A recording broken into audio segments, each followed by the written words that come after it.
चलिए तो एक नई शुरुआत करते हैं। बिहार दरोगा मुख्य परीक्षा की तैयारी करने वाले उन सभी छात्रों के लिए कुछ महत्वपूर्ण प्रश्नोत्तर लेकर आए हैं, जो कि आप भी इस वीडियो को देखें और अपने आंसर्स को नीचे कमेंट सेक्शन में कमेंट जरूर कीजिएगा।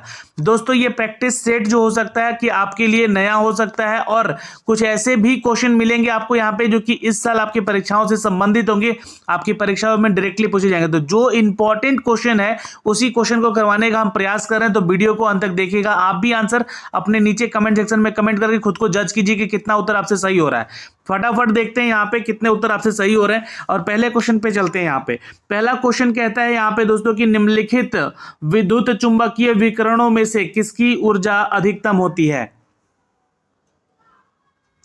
तो अगर आप उत्तर कर रहे हैं दोस्तों एक्सरे किरण की, तो आप उत्तर डी उत्तर कर रहे हैं, तो उत्तर बिल्कुल सही है। ऊर्जा के संदर्भ में विभिन्न विद्युत चुंबकीय विकिरणों का क्रम जो है कुछ निम्नवत है, जैसे कि आप रेडियो तरंग, उसके बाद हम देखेंगे माइक्रोवेव, उसके बाद अवरक्त विकिरण, दृश्य प्रकाश, परावैंगनी किरण, एक्सरे किरण और सबसे ज्यादा अगर बात करें तो यहाँ पे गामा किरण का होता है। लेकिन गामा किरण तो मतलब दिया नहीं गया है, तो आप लोग एक्सरे किरण पे टिक मार सकते हैं। तो ये सारी चीजें आपको पढ़नी होंगी तो समझ में आएगी सारी चीजें, ठीक है। नेक्स्ट क्वेश्चन पे चलते हैं दोस्तों। क्वेश्चन नंबर 2 पे आंसर करिएगा। यहाँ पे हवा में तैरते हुए श्वसनीय सूक्ष्म कणों का आकार क्या होता है। आंसर कर लीजिएगा दोस्तों। यहाँ पे हवा में तैरते हुए श्वसनीय सूक्ष्म कणों का आकार क्या होता है, तो आंसर कर लीजिएगा दोस्तों 5 माइक्रोन से कम होता है। ठीक है, नोट कर सकते हैं 5 माइक्रोन से कम होता है। 5 माइक्रोन से छोटे यानी कि लगभग अगर हम बात करें 2.5 माइक्रोन की, तो उसके आकार वाले हवा में तैरते हुए सूक्ष्म कण नासिका यानी कि हमारे नाक की झिल्लियों में जाकर रुक जाते हैं और उनसे भी नहीं रुक पाती है, तो परिणाम स्वरूप यह श्वसन में फेफड़े तक भी पहुंच जाते हैं। ठीक है, तो आंसर ये ध्यान रखिएगा, आंसर डी हो जाएगा। सवाल नंबर 3 पे चलते हैं मित्रों। निम्नलिखित में से कौन सा पदार्थ प्रोटीन नहीं है, तो आंसर कीजिएगा दोस्तों। यहाँ पे इट्स ए कपास जो है कोई प्रोटीन नहीं है। कपास जो है कोई प्रोटीन नहीं है, बल्कि यह एक सेल्यूलोज है, जिसे कि क्या निर्मित होता है, तो सेल्यूलोज जो है एक कार्बनिक यौगिक होता है, जिसका रासायनिक सूत्र क्या होता है, तो C6H10 और O5। ये ध्यान रखिएगा, इंपॉर्टेंट क्वेश्चन है, आ सकता है एग्जाम में। सवाल नंबर 4 पे चलते हैं दोस्तों। निम्नलिखित तत्वों में से किसमें न्यूट्रॉन नहीं होता है, नहीं बोला गया है, थोड़ा ध्यान दीजिएगा। आंसर करने से पहले थोड़ा सोच समझ के आंसर कीजिएगा। हाइड्रोजन के देखिए समस्थानिक प्रोटियम जो होता है, कोई न्यूट्रॉन उसमें नहीं होता है, तो आप यहाँ पे आंसर कर सकते हैं दोस्तों इट्स सी हाइड्रोजन। ठीक है, जिसमें कि कोई भी प्रोटियम के न्यूट्रॉन नहीं होते हैं। और प्रोटियम को दोस्तों हाइड्रोजन एक भी कहते हैं, याद रखिएगा। तथा हाइड्रोजन के सभी समस्थानिक जैसे कि प्रोटियम, ड्यूटेरियम और ट्राइटेरियम जो है, इसमें प्रोटियम सर्वाधिक मात्रा में होता है, जैसे लगभग 99% यहाँ पे होता है। ठीक है, तो ये हाइड्रोजन छोड़ दीजिएगा, यहाँ पे सी इज द राइट आंसर। सवाल नंबर 5 पे चलते हैं दोस्तों। यहाँ पे दोस्तों ट्राइग्लिसराइड क्या होता है, ट्राइग्लिसराइड क्या होता है, तो आंसर कर लेंगे दोस्तों ये वसा होता है। आप भी आंसर कीजिए, आप लोग अभी क्वेश्चन देखते हैं कितना उत्तर सही करते हैं। सेट लगाइए, एक प्रैक्टिस सेट खुद से भी मारिए, खुद से भी, और एक ऑनलाइन कहीं भी सेट मारिए, लेकिन मारिए जरूर। एक सेट लगातार, एक सेट ऑफलाइन लगातार, 2 सेट आपके एग्जाम में आपका स्कोर अप कर सकता है। बाकी पढ़ना आपको थियोरेटिकल है, बुक हमने सारे बता रखे हैं, वीडियो जाके आप लोग पुराने देख सकते हैं कौन कौन से बुक फॉलो करने हैं इसके लिए और कहाँ से क्वेश्चन जनरली पूछे जाते हैं। आपको अगर NCERT के बुक हैं आपके पास या घटना चक्र का बुक है तो लेके बैठ जाइए, या अगर आप लूसेंट शुरू से पढ़ रहे हैं तो भाई लूसेंट पढ़िए। मैं लूसेंट छोड़ने को भी नहीं बोलूँगा, बहुत सारे क्वेश्चन वहाँ से भी आते हैं, लूसेंट GK और लूसेंट साइंस दोनों ही। क्वेश्चन नंबर 5 पे चलते हैं। देखिए ट्राइग्लिसराइड क्या होता है भाई, तो आंसर यहाँ पे कर लीजिएगा इट्स सी वसा होता है, यानी कि फैट होता है। यह जीवों तथा वनस्पतियों का भी वसा इसमें निर्मातक पदार्थ कहलाता है। तो नेक्स्ट क्वेश्चन पे चलते हैं। क्वेश्चन नंबर 6 पे आर्द्रता किस उपकरण से नापी जाती है। बिल्कुल, अगर उत्तर कर रहे हैं दोस्तों hygrometer is the correct answer, note कर लीजिएगा।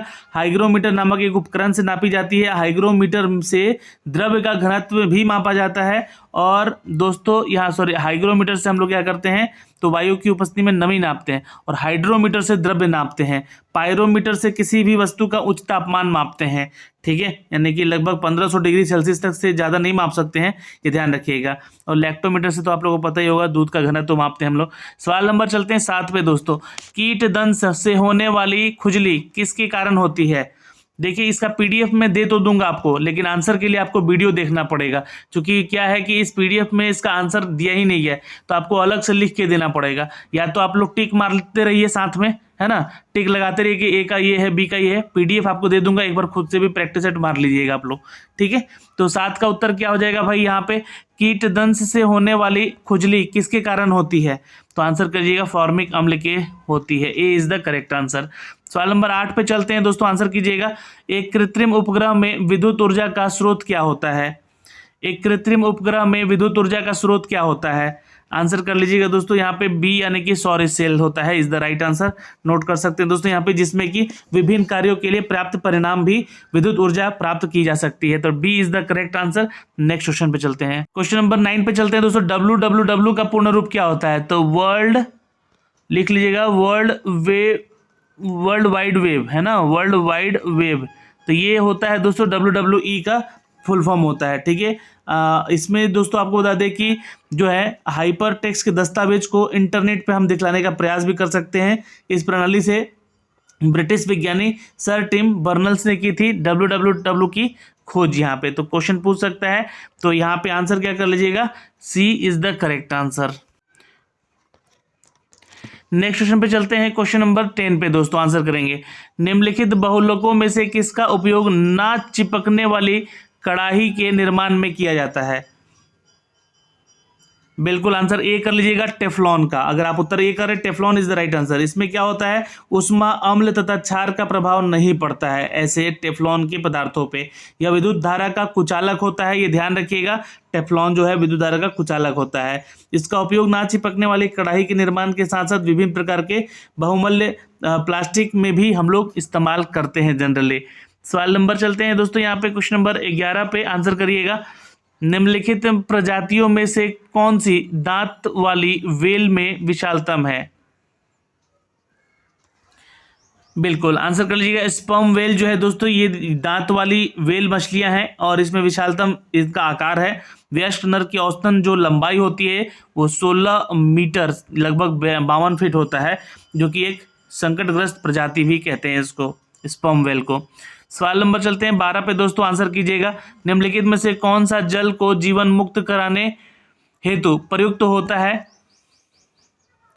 आंसर कर लीजिएगा दोस्तों, ये सभी, D is the correct answer. Note कर लेंगे, D is the right answer. सवाल नंबर चलते हैं दोस्तों, क्वेश्चन नंबर 13 पे आंसर कीजिएगा। निम्नलिखित में से किसकी कोशिका में कोई एंजाइम नहीं होता है, बिल्कुल अगर इस प्रश्न में देखा जाए तो जो ऑप्शन दिया गया है, लाइकेन, विषाणु, जीवाणु तथा शैवाल जो है सभी में एंजाइम पाया जाता है, अतः इसका उत्तर जो होगा इसमें ई कर सकते हैं, उत्तर को एक डाल के यहाँ पे, ठीक है, कि इसमें बिहार लोक सेवा आयोग में एक्चुअली ये क्वेश्चन पूछा गया था, उसमें ऑप्शन जो है ई यानी कि ऑल जो है इनमें से एंजाइम में नहीं होते हैं, ई वाला ऑप्शन यहाँ पे लगेगा आपका, तो ध्यान रखिएगा, ठीक है। तो देखिए एंजाइम क्या होता है, जो एक्चुअली क्या है कि देखिए लाइकेन जो है, लाइकेन की उपस्थिति में एंजाइम कठोर चट्टान को विघटित कर देता है, जिससे कि मिट्टी जो है, मिट्टी में ये परिवर्तित हो जाता है, और जीवाणु और विषाणु में उपस्थित एंजाइम पोषी में छेदन का कार्य करता है। इसलिए दोस्तों यहाँ से, और शैवाल में भी ये अब शैवाल में अनेक प्रकार के एंजाइम पाए जाते हैं, तो इसलिए ऑल आंसर होगा यहाँ पे, जो कि नहीं यहाँ पे होता। ऑप्शन ई अगर यहाँ पे नहीं दिया है, अगर आप बिहार लोक सेवा में ये क्वेश्चन आ जाए तो ऑप्शन ई पे जरूर मारिएगा, ठीक है। सवाल नंबर नेक्स्ट, निम्नलिखित में से कौन सी संस्था विदेशी व्यापार से संबंधित थे, तो आंसर कर लीजिएगा दोस्तों, नाना देशी is the correct answer. Note कर लेंगे यहाँ पे दोस्तों, नाना देशी, जिसको हम लोग नगरम व्यापारियों के लिए स्थानीय संगठनों को कहा जाता था, और इस प्रकार के संगठन कांची तथा मालपुरम में विद्यमान भी थे। सवाल नंबर चलते हैं दोस्तों, यहाँ पे आंसर नाना देशी कर लीजिए, जो कि क्या है कि सबसे ज़्यादा फेमस थी ये समिति, और नगरम जो है ये व्यापारियों के लिए फेमस था, और इस संगठन में कांची और मापलपुरम को विद्यमान मानते थे लोग यहाँ पे। और जो व्यापारी एक संघ हुआ करता था दोस्तों, मणिग्रामम, तो ये भी है। नाना देशी जो है एक भी जो आपका है संबंधित है, व्यापार से संबंधित है यहाँ पे। तो आप आंसर कर लीजिएगा दोस्तों, यहाँ पे इट्स अ सी श्रेणी, एक ही प्रकार की व्यवसाय करने वाले लोगों की समिति होती है, जिसको हम लोग कहते हैं दोस्तों, ठीक है, नाना देशी। सवाल नंबर चलते हैं दोस्तों 15 पे आंसर कर लीजिएगा, क्वेश्चन नंबर 15 का।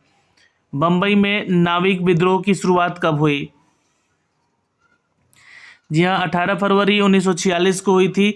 जी हाँ दोस्तों, INS तलवार नामक जहाज को नौसैनिक के द्वारा लगभग 5000 सैनिकों की आज़ाद हिंद फौज के विलय के लिए लगाया गया और इन्होंने भी बराबरी की मांग की और 25 फरवरी 1946 को नौसेना विद्रोह के सरदार पटेल के दबाव में आकर ये समर्पण भी किए थे। तो C is the correct answer, note कर सकते हैं यहाँ से दोस्तों। क्वेश्चन नंबर 16 पे चलते हैं। चीन की समाचार एजेंसी का क्या नाम है, यहाँ पे आंसर कीजिएगा। बिल्कुल आंसर कीजिएगा दोस्तों, यहाँ पे न्यू चाइना न्यूज एजेंसी। जी हाँ, नोट कर सकते हैं यहाँ पे। भारत की समाचार एजेंसियाँ जैसे कि PTI है, UN जो कि वार्ता के लिए UNI है हिंदी में, है ना, समाचार भारती है और जिसको INS कहते हैं। तो ये ध्यान में रखिएगा यहाँ पे। सवाल नंबर चलते हैं दोस्तों 17 पे, आंसर कीजिएगा। आर्थिक नियोजन यानी कि इकोनॉमिक प्लानिंग का विषय क्या है, आंसर कर लीजिएगा दोस्तों यहाँ पे। It's C is the correct answer. समवर्ती सूची यानी कि कंकरेंट लिस्ट जो है ये आपके आर्थिक नियोजन विषय की समवर्ती सूची में है और आर्थिक नियोजन का विषय को लेकर भारत सरकार ने योजना आयोग का स्थापना भी किया था। जी हाँ, और योजना आयोग जो है दोस्तों नीति आयोग से भी नाम से जानी जाती है। ठीक है, तो ये आप नोट कर सकते हैं यहाँ से। नेक्स्ट क्वेश्चन पे चलते हैं। क्वेश्चन नंबर 18 पे आंसर करेंगे। किसी देश की प्रति व्यक्ति आय प्राप्त की जाती है। तो प्रति व्यक्ति आय जो एक फॉर्मूला होता है कुल राष्ट्रीय आय बटे कुल जनसंख्या, यानी कि हमारा उत्तर सी कर लीजिएगा, है ना, जनसंख्या से और राष्ट्रीय आय से संबंधित होती है।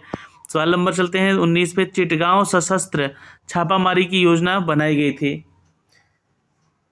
देखिए, सूर्य सेन नाम से आपके सम्राट हुआ करते थे। सूर्य सेन ने अपने सहयोगियों अनंत सिंह, गणेश घोष और लोकीनाथ बाउल के साथ मिलकर सन 1930 में चिटगांव शस्त्रागार लूटकर योजना बनाई थी दोस्तों। तो आंसर यहाँ पे हम ए कर लेंगे, इज द करेक्ट आंसर। सवाल नंबर 20 पे चलते हैं दोस्तों। रामोसी विद्रोह सही रूप से किस भौगोलिक इलाके में हुआ है। बिल्कुल आंसर कर लीजिएगा, D is the correct answer. Ramoshi विद्रोह 1822 से 29 के दौरान हुआ था महाराष्ट्र के सतारा क्षेत्र में, जो कि पश्चिमी घाट आता है। D is the correct answer. Next, किस क्षेत्र में राहुल संकृत्यान 1920 में असहयोग आंदोलन में सक्रिय हुए थे। राहुल संकृत्यान जो है, जिनका वास्तविक नाम केदार पांडे था, याद रखिएगा, इनका वास्तविक नाम पूछ सकता है ना। इनका वास्तविक नाम क्या था, तो केदार पांडे था। और इन्होंने दोस्तों विद्वान और स्वतंत्र सेनानी भी थे ये, और इन्होंने असहयोग आंदोलन के दौरान बिहार के छपरा में असहयोग आंदोलन का नेतृत्व किया था। तो आंसर क्या कर लेंगे, ए इज द करेक्ट आंसर। सवाल नंबर चलते हैं 22 पे। किस अभिलेख में रुद्रमान प्रथम की विभिन्न उपलब्धियां वर्णित हैं। बिल्कुल आंसर कर लीजिएगा दोस्तों, A Junagadh is the correct answer, note कर सकते हैं। और देखिए, जूनागढ़ के बारे में आपको पहले ही बताया है। अभिलेख जो है रुद्रमन प्रथम की विभिन्न उपलब्धियां वर्णित हैं और यह जो है संस्कृत में लिखित होती है, इनके अभिलेख जो है, और पूर्व से सभी अभिलेख प्राकृत भाषा में भी संबंधित हैं। तो आंसर यहाँ पे ए कर लेंगे, जूनागढ़। सवाल नंबर 23 पे चलते हैं दोस्तों। प्रार्थना समाज के संस्थापक कौन थे। बिल्कुल याद रखिएगा दोस्तों, आंसर कर लीजिएगा, ए आत्मारंग पांडुरंग थे। ए इज द करेक्ट आंसर। सवाल नंबर चलते हैं 24 पे। भारतीय राष्ट्रीय कांग्रेस का 27वां अधिवेशन किस स्थान पर हुआ है। बिल्कुल, भारतीय राष्ट्रीय कांग्रेस का 27वां अधिवेशन हुआ था दोस्तों बांकीपुर में सन 1912 में, और इसकी अध्यक्षता RL माधोलकर ने किया था। ठीक है, याद रखेंगे, Bankipur is the correct answer. Next question में चलते हैं दोस्तों। यहाँ पे सम्राट शाह आलम द्वितीय ने ईस्ट इंडिया कंपनी को बंगाल, बिहार और उड़ीसा के दीवानी कब प्रदान की थी। ऑप्शन आपके सामने है, आंसर कीजिएगा दोस्तों। क्वेश्चन नंबर 25 का यहाँ पे बिल्कुल, जी हाँ, आंसर ए कर लीजिएगा, 12 अगस्त 1765 को। जी हाँ, सम्राट शाह आलम द्वितीय और उसके अधिकारी नाम मात्र के सम्राट थे और वे अपने अभिष्ट मराठा और अंग्रेजों के हाथ कठपुतली बने हुए थे। इस समय में पानीपत का तीसरा युद्ध भी हुआ 1761 में। 1764 में बक्सर का युद्ध हुआ। शाह आलम द्वितीय ने 12 अगस्त 1765 में ईस्ट इंडिया कंपनी को बंगाल, बिहार और उड़ीसा की दीवानी। जलियांवाला बाग में प्रदर्शन करने के लिए लोग जमा क्यों हुए थे। आप सभी को पता है कि रॉलेट एक्ट आया था, उस समय उसका विरोध हो रहा था, और उसके चलते ही पंजाब के दो लोकप्रिय नेता थे, कौन, सत्यपाल और डॉक्टर सैफुद्दीन, जिसके चलते यहाँ पे चल्लू को बिना कारण 9 अप्रैल 1919 को गिरफ्तार कर लिया गया और 13 अप्रैल 1919 को वहां की जनता पुलिस दमन और 2 नेताओं की गिरफ्तारी के बाद ये विद्रोह कर बैठी। तो आंसर यहाँ पे हम क्या कर लेंगे दोस्तों, जी हाँ, ऑप्शन आपके सामने है, आंसर कर लीजिएगा। कीचुल तथा सत्यपाल की बंदी बनने के बाद ये विरोध सबसे ज़्यादा उत्पन्न हुए, तो आंसर बी कर लेंगे। सवाल नंबर 27 पे चलते हैं दोस्तों, आंसर करेंगे यहाँ पे। महावीर स्वामी का जन्म स्थान कहाँ था? महावीर स्वामी देखिए, इनका जन्म जो है कुंडग्राम यानी कि कुंडलपुर कहते हैं उसको, वैशाली के निकट में था और लगभग 599 लिख लीजिएगा, है ना, 599 ईसा पूर्व में हुआ था। उनकी माता का नाम त्रिशला था। वैशाली के निकट, देखिए मैं आपको बता दूं कि वैशाली के निकट लिच्छवी के प्रमुख चेतक और उनकी बहन भी थी, जिसकी पिता का नाम तथा पिता सिद्धार्थ तथा ज्ञातक क्षत्रिय संघ के प्रधान थे और उनके बड़े भाई नंदीवर्धन थे। याद रखिएगा सबका नाम। सवाल नंबर चलते हैं 28 पे। राजा राम मोहन राय द्वारा ब्रह्म समाज की स्थापना की गई, कब की गई भाई? तो याद रखेंगे सन 1828 में की गई थी। जी हाँ, और राजा राम मोहन राय ने इसकी स्थापना का उद्देश्य क्या रखा था? एकेश्वरवाद की उपासना, मूर्ति पूजा का विरोध और अवतारवाद का खंडन। ब्रह्म समाज ने विश्वव्यापी ईश्वर की उपासना पर बल भी दिया था, तो इसलिए इसका विरोध भी हुआ था। तो जो कुछ अच्छा नहीं होता है, अच्छा फिर होता है या फिर उसको खराब किया जाता है, तो उसके ऊपर प्रति होता ही है ये सब सारी चीज़ें। अमृत बाजार पत्रिका की स्थापना किसने की है? अमृत बाजार, देखिए अमृत बाजार पत्रिका की स्थापना शिशिर कुमार घोष किए थे, तो आंसर तो डी हो जाएगा यहाँ से। लेकिन पूछेगा कब किए थे, तो 1868 में किए थे कलकत्ता में। ठीक है, याद रखिएगा। सवाल नंबर चलते हैं 30 पे दोस्तों, आंसर कीजिए। अकबर के शासनकाल में टोडरमल से क्या संबंधित था? तो टोडरमल जो है मुगल सम्राट अकबर के दीवाने थे और जो कि भू राजस्व विभाग के देखरेख भी करते थे। इन्होंने 1570 से 71 में खालसा भूमि पर भू राजस्व नवीन पर प्रणाली जब्ती प्रारंभ किया था और 1580 में दोस्तों 10 साला बंदोबस्त व्यवस्था की टोडरमल ने ही लागू की थी। तो भू राजस्व सुधार से भी संबंधित हुए, तो यहाँ से सी उत्तर करेंगे। सवाल नंबर 31, कलहन द्वारा रज तरंगिनी, ये क्वेश्चन आया हुआ है एग्जाम में। ठीक है, कलहन द्वारा रचित है ये ग्रंथ राज तरंगिनी में कश्मीर का इतिहास वर्णित किया गया है दोस्तों। ये इज द करेक्ट आंसर। सवाल नंबर 32 पे चलते हैं दोस्तों, आंसर करेंगे। किस अधिनियम के बारे में जवाहरलाल नेहरू ने कहा था कि हमें एक ऐसी कार दी गई थी जिसमें कि सब ब्रेक तो थे किंतु इंजन ही नहीं था? जी हाँ, ये किसके बारे में कहा था? ये ऑप्शन आपके सामने है, आंसर कीजिए यहाँ पे भाई। जवाहरलाल नेहरू का ये वक्तव्य था कि हमें एक ऐसी कार दी गई थी जिसमें कि सब ब्रेक तो थे लेकिन इंजन नहीं था उसमें। तो 32 का उत्तर यहाँ पे करेंगे दोस्तों। 1935 के अधिनियम को उन्होंने ये व्यंग किया था। सवाल नंबर चलते हैं दोस्तों 33 पे। द्वितीय विश्व युद्ध का प्रारंभ किस वर्ष में हुआ था? ऑप्शन तो अगर नहीं भी दूं तो आप लोग सही में बता देंगे, क्योंकि देखिए अभी युद्ध का माहौल ही पूरा छाया हुआ है रशिया यूक्रेन को लेकर। तो द्वितीय विश्व का जो डेट था दोस्तों 3 दिसंबर, है ना, 3 दिसंबर 1939। ठीक है, ये ध्यान रखिएगा। और शुरू हुआ था तथा 14 अगस्त 1945 तक चला था। 14 अगस्त 1945 तक ये चला था, ये आप लोग नोट कर सकते हैं यहाँ से। जी हाँ, समाप्त हुआ था। युद्ध की शुरुआत जर्मनी ने पोलैंड पर आक्रमण कर दिया था और इस युद्ध में जो मित्र राष्ट्र थे जैसे कि इंग्लैंड, अमेरिका, फ्रांस और रूस, इन्होंने और जो धुरी राष्ट्र थे जर्मनी, इटली और जापान, ये 3-3 खंडों में बटी हुई थी इनकी टुकड़ियाँ। और इस युद्ध के परिणाम स्वरूप विश्व में शांति की स्थापना के उद्देश्य से 24 अक्टूबर 1945 को सैन फ्रांसिस्को ने एक संघ का भी स्थापना किया जिसका नाम है संयुक्त राष्ट्र संघ। तो 24 अक्टूबर भी फेमस है यहाँ से। ठीक है, तो आंसर क्या कर लेंगे मित्रों? बिल्कुल याद रखेंगे। जी हाँ, आंसर कर लीजिएगा। C is the correct answer. शुरू हुआ था 45 में, खत्म हुआ था। निम्न में से कौन सी प्रार्थना समाज की मांग नहीं थी? 34 का उत्तर कीजिएगा दोस्तों। यहाँ पे निम्न में से कौन जो है प्रार्थना समाज की मांग नहीं थी? तो आंसर कर लीजिएगा दोस्तों, अस्पृश्यता की समाप्ति। D is the correct answer. 1867 में बंबई में आचार्य केशव चंद्र सेन की प्रेरणा से महादेव गोविंद राणा आत्मारंग पांडुरंग चंदवरकर आदि जो थे ये प्रार्थना समाज का मुख्य उद्देश्य था कि जाति प्रथा का विरोध करना, स्त्री पुरुष विवाह आयु में वृद्धि करना और स्त्री शिक्षा आदि को प्रोत्साहन करना था। तो ये ध्यान रखिएगा, D is the right answer. सवाल नंबर 35 पे चलते हैं। दिल्ली चलो का नारा किसने दिया था? क्वेश्चन बता चुके हैं, आंसर कीजिएगा। ये एस.सी. बोस थे, नोट कर लीजिएगा दोस्तों, सुभाष चंद्र बोस। और मैं तुम्हें आज़ादी दूंगा के नारे भी स्वतंत्रता के दौरान ये लगाए थे सुभाष चंद्र बोस ने ही। तो ए इज द करेक्ट आंसर। सवाल नंबर 36 दोस्तों, कारकोट राजवंश का संबंध निम्नलिखित में से किस इतिहास से था? जहाँ यहाँ पे उत्तर कीजिएगा, जम्मू कश्मीर से संबंधित था दोस्तों। हर्षवर्धन के जीवन काल में दुर्लभ वर्धन ने काराकोट वंश की स्थापना की थी। किसने? दुर्लभ वर्धन ने।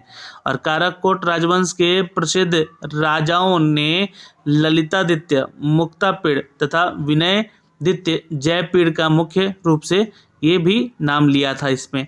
तो बी उत्तर होगा हमारा। सवाल नंबर 27 पे चलते हैं। स्वेज नहर के बन जाने के पश्चात भारत और यूरोप के मध्य में सामुदायिक, है ना, समुद्रिक दूरी में कितनी कमी आ गई? बिल्कुल याद रखेंगे दोस्तों, 7000 किलोमीटर लगभग, ये 6 से 7000 किलोमीटर का दूरी कम हो गया है, ये आपको बताया जाता है। सवाल नंबर चलते हैं 38 पे दोस्तों। नेलांग घाटी किस राज्य में स्थित है? चलिए, ज्योग्राफी से भी क्वेश्चन आ रहे हैं अब यहाँ पे, तो आंसर कीजिएगा पूरा कंप्लीट। यहाँ से एक ही क्वेश्चन आपको आंसर करने होंगे। जी हाँ, Uttarakhand is the correct answer, note कर लीजिएगा, D is the right answer. सवाल नंबर 39, दक्षिण पश्चिम मानसून काल में निम्नलिखित स्थानों में से सबसे कम वर्षा कहाँ होती है? तो आंसर कर लेंगे दोस्तों, यहाँ पे चेन्नई में होती है, C is the correct answer, note कर लेंगे यहाँ से। सवाल नंबर चलते हैं 40 पे दोस्तों, आंसर कीजिए यहाँ पे। सूची 1 और सूची 2 को सम्मिलित कीजिए तथा दिए गए नीचे कोट में सही उत्तर चुनिए।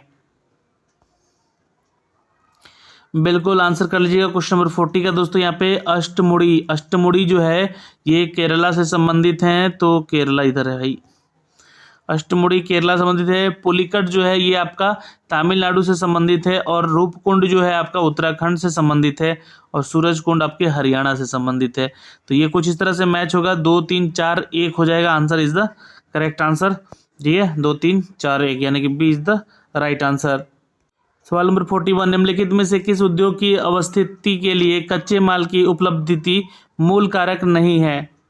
आंसर कर लेंगे दोस्तों, सी इलेक्ट्रॉनिक्स के लिए, सी इज द करेक्ट आंसर।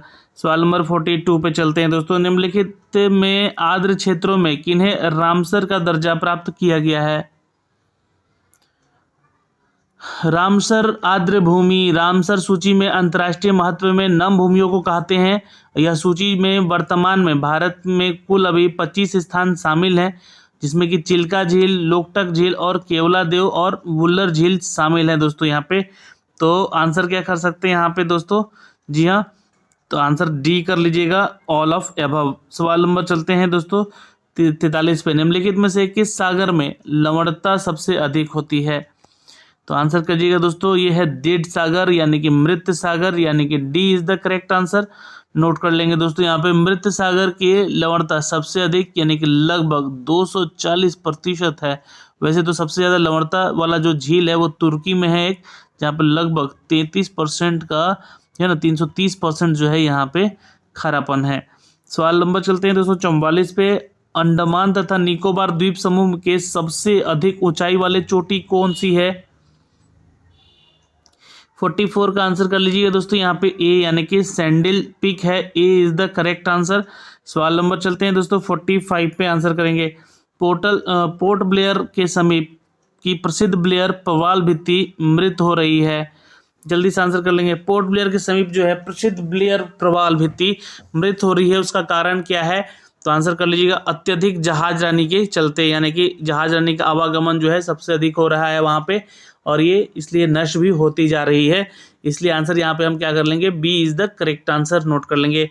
सवाल नंबर चलते हैं दोस्तों 46 पे। राष्ट्रीय राजमार्गों की भारत में राज्यवार लंबाई की दृष्टि से वह राज्य जहाँ पर राष्ट्रीय राजमार्गों की लंबाई सर्वाधिक है, बिल्कुल आंसर कर लेंगे, महाराष्ट्र में is the right answer. Note कर लीजिएगा, लगभग 17930 है ना, 17,930 किलोमीटर लगभग, ठीक है, राष्ट्रीय राजमार्ग की लंबाई है वहाँ पे।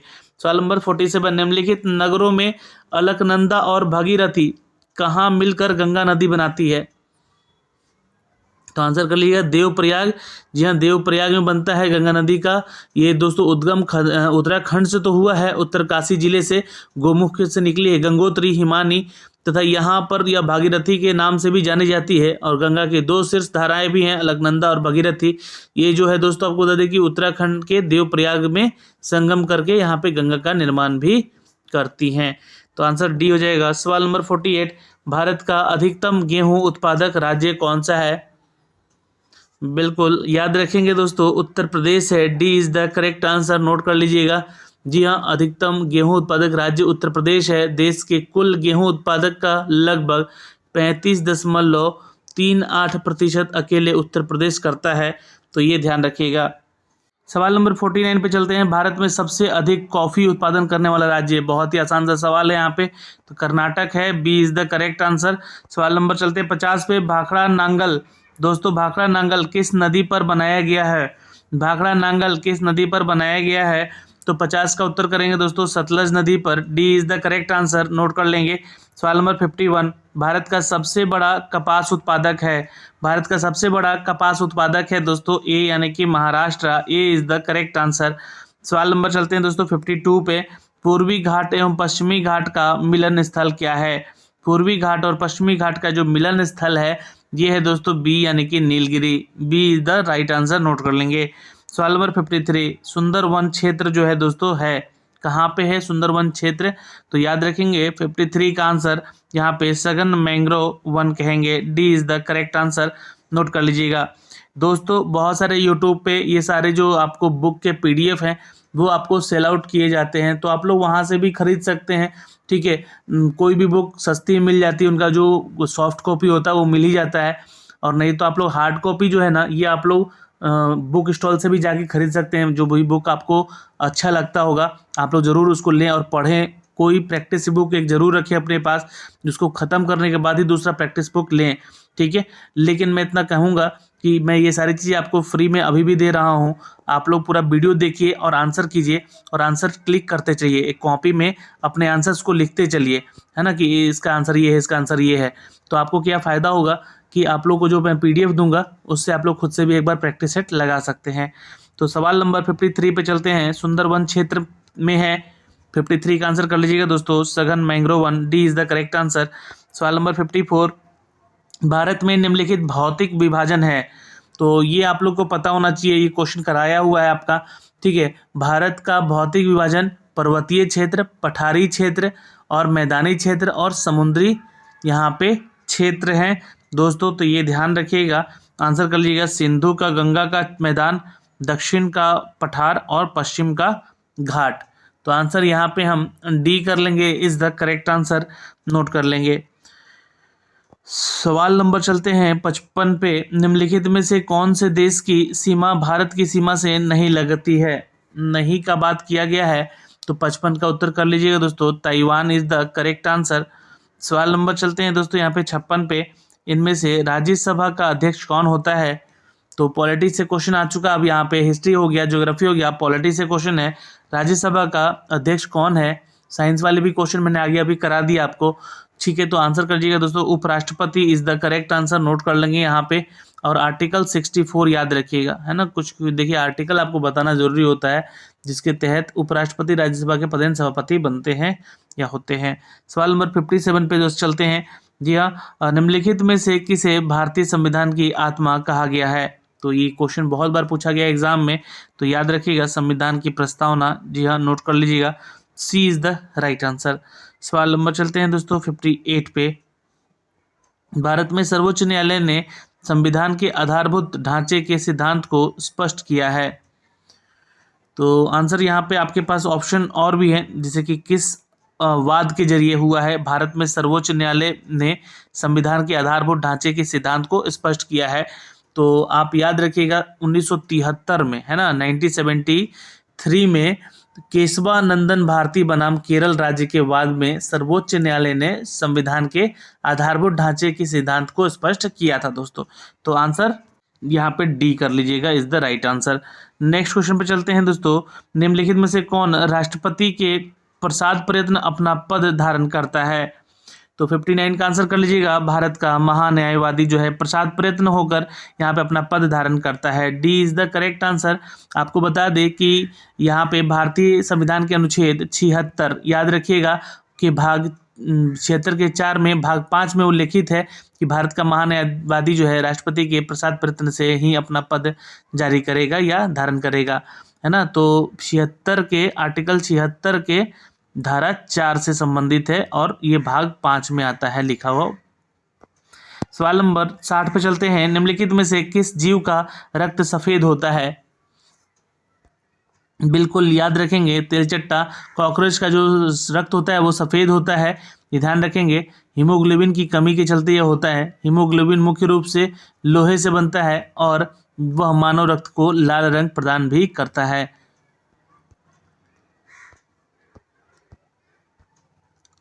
सवाल नंबर चलते हैं 61 पे दोस्तों। भारतीय संविधान के निम्नलिखित अनुच्छेदों में से किस एक के अंतर्गत विधान परिषद की स्थापना या फिर समाप्ति की व्यवस्था है? विधान परिषद की बात हो रही है, ध्यान से सुन लीजिएगा, ठीक है। भारतीय संविधान के अनुच्छेद 169 के अंतर्गत किसी भी राज्य में विधानसभा द्वारा 2/3 बहुमत से प्रस्ताव पारित करने पर संसद जो है विधि द्वारा उस राज्य में विधान परिषद की स्थापना कर सकती है। तो आंसर यहाँ पे हम बी कर लेंगे, इज द करेक्ट आंसर। सवाल नंबर चलते हैं दोस्तों यहाँ पे 62 पे। भारत में निम्नलिखित राष्ट्रपतियों में से कौन ट्रेड यूनियन आंदोलन से संबंधित रहा है? तो आंसर कीजिएगा दोस्तों यहाँ पे क्वेश्चन नंबर 62 का बिल्कुल आंसर ए हो जाएगा, V V Giri is the correct answer. Next है क्वेश्चन यहाँ पे कि भारत के किस प्रांत में सर्वप्रथम साम्यवादी सरकार की स्थापना हुई थी? तो ये हुई थी दोस्तों 1957 में, 1957 में हुई थी, याद रखेंगे, केरल में। सी इज द करेक्ट आंसर। सवाल नंबर 64 दोस्तों, भारतीय संविधान के किस अनुच्छेद के तहत अंतर्गत राष्ट्रपति को अधिकार है कि वह किसी बिल पर अपनी अनुमति को रोक ले?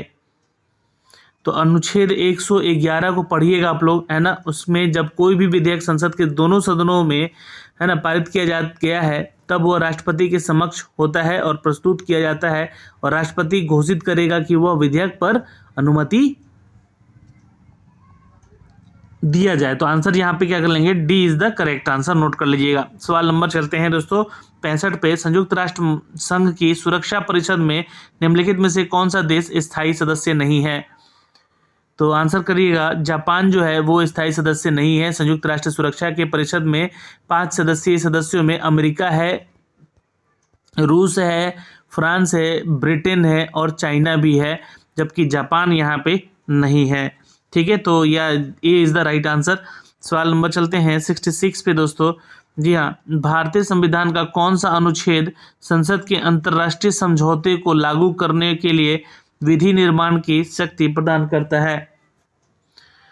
बिल्कुल आंसर कर लीजिएगा, article 253 is the correct answer, note कर लेंगे।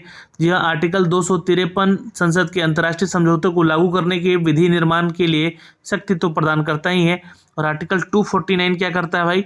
तो आर्टिकल 249 में राज्य सूची के विषय संबंध में हित में विधि बनाने के संसद की शक्ति जो है अनुच्छेद 250 में क्या होता है? तो अनुच्छेद 250 में आपात की घोषणा होती है जिसमें कि परिवर्तन में हो सकते हैं और राज्य सूची के विषय में संबंधित विधि बनाने के संसद के लिए शक्ति भी दी जाती है। और 252 में, तो भाई 252 में 2 या 2 से अधिक राज्यों के लिए उनकी सहमति से विधि बनाने के लिए संसद को शक्ति दी जाती है। सवाल नंबर चलते हैं 67 पे। राज्यसभा के सभापति और उपसभापति की अनुपस्थिति में सदन की अध्यक्षता कौन करता है? आंसर कर लीजिएगा दोस्तों, यहाँ पे उपाध्यक्षकों के पैनल का कोई एक सदस्य कर सकता है। C is the correct answer. सवाल नंबर 68 पे चलते हैं। हमारे संविधान के अनुसार राज्यसभा का कार्यकाल क्या होता है? बिल्कुल आंसर कर लीजिएगा, समाप्त होने का विषय नहीं है, ये D is the correct answer. सवाल नंबर चलते हैं 69 पे। पंचायती राज का चुनाव कराने हेतु निर्णय किसके द्वारा लिया जाता है? तो बिल्कुल आंसर कीजिएगा दोस्तों, राज्य सरकार के द्वारा यह निर्णय लिया जाता है। सवाल नंबर चलते हैं 70 पे दोस्तों। यहाँ पे भारत में निम्नलिखित में से किसके अंतर्गत पंचायती राज प्रणाली की व्यवस्था की गई है? तो 70 का उत्तर यहाँ पे करेंगे नीति निर्देशक सिद्धांत, C is the correct answer, note कर लेंगे। सवाल नंबर 71 पे चलते हैं। भारत में पंचायती राज प्रतिनिधित्व करता है। ये सारे क्वेश्चन करवाए हुए हैं, कोई ऐसा क्वेश्चन नहीं होगा आपको मिलेगा सेट्स में जो कि क्वेश्चन आपको करवाया नहीं गया होगा, है ना। रिपीटेशन आपको बहुत मिलेगा पीटी मेंस के आपके प्रोसेस को लेकर, थोड़ा सा कुछ क्वेश्चन आपको विविध मिलेगा जो कि मेंस का लेवल बताने के लिए दिया जाएगा। चलिए आंसर कीजिए। यहाँ पे भारत में पंचायती राज प्रतिनिधित्व करता है, तो आंसर कर लीजिएगा दोस्तों डी, यहाँ पे उपरोक्त सभी। भारत में पंचायती राज शक्तियों के विकेंद्रीकरण, लोगों की हिस्सेदारी और सामुदायिक विकास का प्रतिनिधित्व करता है। सवाल नंबर चलते हैं दोस्तों यहाँ पे 72 पे, सफलतापूर्वक कार्य करने के लिए हेतु पंचायत राज को पूरे सहयोग की जरूरत पड़ती है, तो आंसर कर लीजिएगा दोस्तों यहाँ पे इट्स ए, स्थानीय जनता की इज द राइट आंसर।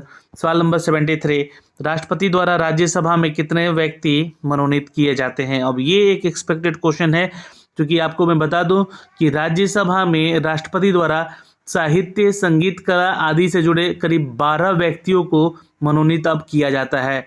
जी हाँ, 12, पहले 14 हुआ करता था, 2 घट गया है यहाँ पे, तो अब 12 हो गया है, और आर्टिकल आप 80 के तहत ये कर सकते हैं, ठीक है, मनोनीत।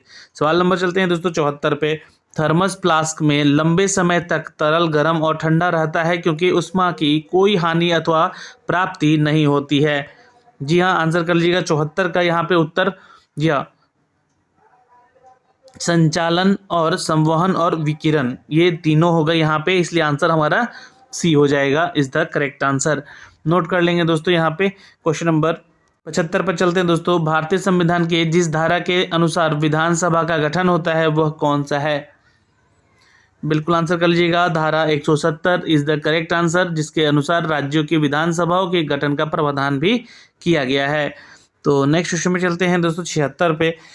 भारतीय संविधान के अनुसार संघ का कार्यकारी अध्यक्ष कौन होता है, तो आंसर कर लीजिएगा राष्ट्रपति होता है, इज द करेक्ट आंसर। जबकि राज्य का कार्यकारी कौन होता है, तो राज्यपाल होता है। ये दोनों ही चीज़ें याद रखिए, ये राष्ट्र का होता है और ये राज्यपाल का होता है ना। ये क्षेत्र जो होता है आपका कार्यकारी अध्यक्ष होने का जो क्षेत्र है, ये राज्यपाल को है स्टेट में, और सेंटर में राष्ट्रपति को है, ठीक है। तो अब दो क्वेश्चन है दोस्तों यहाँ पे, देखिए कुछ मैथमेटिक्स के क्वेश्चन है, इसको हम लोग यहाँ पे स्किप करते हैं। वैसे ये प्रैक्टिस सेट में दे दूंगा, यहाँ से मैं आपको आंसर से बताते जाता हूँ। 77 का उत्तर यहाँ पे सी कर लीजिएगा, ठीक है। 78 का यहाँ पे उत्तर जो है आप लोग क्या लिख लीजिएगा, ये भी आप सी कर लीजिएगा। 61 मिनट है, आप लोग इसको बनाइएगा, क्योंकि देखिए वीडियो काफ़ी लंबा बन जाएगा फिर, है ना। इसको खुद से भी प्रैक्टिस कीजिएगा एक बार, ठीक है। आंसर यहाँ पे कीजिएगा 79 का आंसर क्या हो जाएगा, ये 378 रुपये। यहाँ भी आंसर सी कर लीजिएगा, इज द करेक्ट आंसर। सवाल नंबर 80 पे चलते हैं दोस्तों। यहाँ पे क्वेश्चन है और इस क्वेश्चन का उत्तर जो होगा आपका डी होगा, 59.1 होगा, ये नोट कर लीजिएगा। 81 पे चलते हैं, यहाँ पे 81 का आंसर कीजिए। जी हाँ, 81 का आंसर कीजिएगा आप, सी यानी कि बुधवार is the correct answer, note कर लेंगे। सवाल नंबर 82 पे जो अब आएंगे आप लोग, यहाँ पे 82 का आंसर कर लीजिएगा। ऑप्शन यहाँ पे देखिए कुछ ऊपर भी है, इस क्रम को दिया गया है और बोला गया है कि सही विकल्प का चयन कीजिए। तो ऑप्शन नंबर जो है आपका 82 का जो है बी हो जाएगा, is the right answer, note कर लीजिएगा। सवाल नंबर चलते हैं 83 पे, इसका भी आंसर कर लीजिए आप लोग। यहाँ पे आंसर ए हो जाएगा 4%। सवाल नंबर 84 पे चलते हैं, इसका भी आंसर कर लीजिएगा दोस्तों। यहाँ पे आप लोग बी और सी होगा, उत्तर सही होगा, जो कि यहाँ पे एक रो में बैठाना है आप लोग को। ये क्वेश्चन है इस तरह से, और वो रो में बैठा के रीजनिंग बनाना है, तो ध्यान रखिएगा।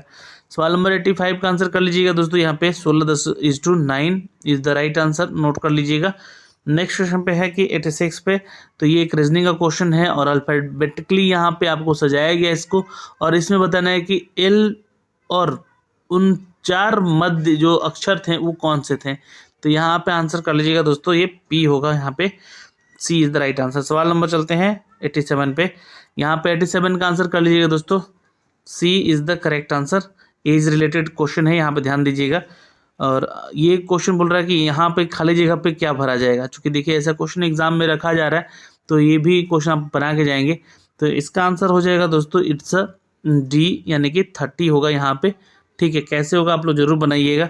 सवाल नंबर 89 पे चलते हैं। 89 का आंसर यहाँ पे ए कर लीजिएगा, 400 रुपये होंगे, ए इज द राइट आंसर।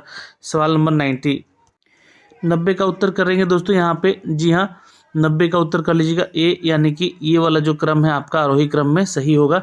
सवाल नंबर 91 पे चलते हैं। इसका वैल्यू 5 है और इसका वैल्यू क्या होगा ये आपको ज्ञात करना है यहाँ पे। तो 91 का आंसर कर लीजिएगा सी, यानी कि 527। सवाल नंबर चलते हैं दोस्तों यहाँ पे नेक्स्ट क्वेश्चन नंबर 92 पे। 8 मित्र एक पार्टी में मिले थे और सभी सबसे एक एक बार हाथ मिलाते हैं, संभावित हाथ मिलाने की संख्या कितनी हो जाएगी। ये क्वेश्चन बताया गया आप लोग को, है ना, बहुत ही ट्रिकी क्वेश्चन है। तो 92 का उत्तर यहाँ पे हम लोग क्या कर लेंगे दोस्तों। जी हाँ, 92 का उत्तर कर लेंगे सी, यानी कि 28 इज द राइट आंसर। सवाल नंबर 93। जी हाँ, ये एक फिगर दिया गया है, इसमें कितने त्रिकोण मौजूद हैं आपको ये बताना है यहाँ पे। तो आपका आंसर क्या होना चाहिए यहाँ पे बी, यानी कि टोटल 14 है। तो आप उत्तर बिल्कुल सही कर रहे हैं। सवाल है कि संजय दक्षिण पूर्व दिशा में जा रहा था, वह अचानक 90 डिग्री दाहिने मुड़ जाता है और वो अब किस दिशा में प्रमुख है। तो यहाँ पे 94 का आंसर कर लीजिएगा दोस्तों, यहाँ पे दक्षिण पश्चिम इज द राइट आंसर। सवाल नंबर 95 का आंसर करेंगे दोस्तों यहाँ पे। जी हाँ, ये 95 जो है डे और वर्क, डे के से रिलेटेड है यहाँ पे, है ना, कार्य और वर्क और आदमी से, है ना, ध्यान रखिएगा। तो 95 का आंसर यहाँ पे कर लीजिएगा डी, यानी कि 40 दिन लगेंगे। सवाल नंबर चलते हैं दोस्तों 96 पे। जी हाँ, एक इसका आंसर कर लीजिएगा 96 का आप लोग बी, यानी कि 168। ठीक है, नेक्स्ट है यहाँ पे कि निम्नलिखित में से कौन सा भारतीय अर्थव्यवस्था का प्राथमिकी क्षेत्र है। तो 97 का आंसर ए कर लीजिएगा कृषि इज द राइट आंसर। विनिर्माण अर्थात विदेशी आयोग जो है यहाँ पे द्वितीय क्षेत्र का हिस्सा माने जाते हैं, और होटल, बीमा, सॉफ्टवेयर आदि जो है ये क्षेत्र जो है ये तृतीय क्षेत्र का हिस्सा माना जाता है। नेक्स्ट क्वेश्चन में चलते हैं। सवाल नंबर 98 दोस्तों, गांधीवादी अर्थव्यवस्था किस पर आधारित थी। तो आंसर कीजिएगा दोस्तों यहाँ पे बी, न्यास पर। ठीक है, न्यास पर, यानी कि आधारित ट्रस्टीशिप सिद्धांत के आधार पर यह आधारित थी, और मालिक जो है स्वयं को कंपनी का मालिक नहीं समझता है इस व्यवस्था में, कि अपितु वह कंपनी को एकमात्र न्यास के धरोहर से ही देखता है।